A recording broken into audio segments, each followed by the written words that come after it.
Welcome to the Slop Farm. Enjoy the video. You start by making sure your phone is unlocked and online. This lets settings sync. Once done, open Settings and find Google, sometimes under Accounts. Make sure you tap Security or Find My Device. Manufacturers label it differently, so scan quickly. You want to reach the specific Find My Device page, not the Google app itself.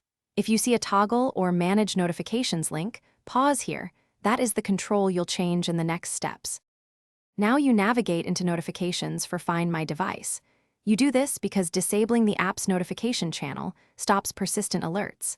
Once inside, either toggle off Allow Notifications completely or disable only the location/alert channels so other messages still arrive. If channels are labeled like Location, Reminders, or Device Activity, turn those off. Make sure to confirm any prompt that asks to block. Finish by double-checking system settings. Ensure Do Not Disturb rules or battery optimization exceptions aren't re-enabling alerts. If you need a full stop, sign out of the Google account or disable Find My Device entirely.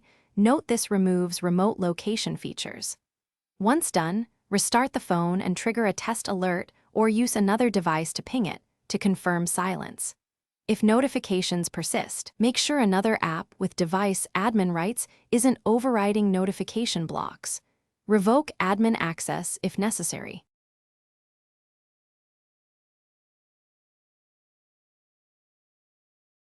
Thanks for watching. Consider subscribing if we helped you today.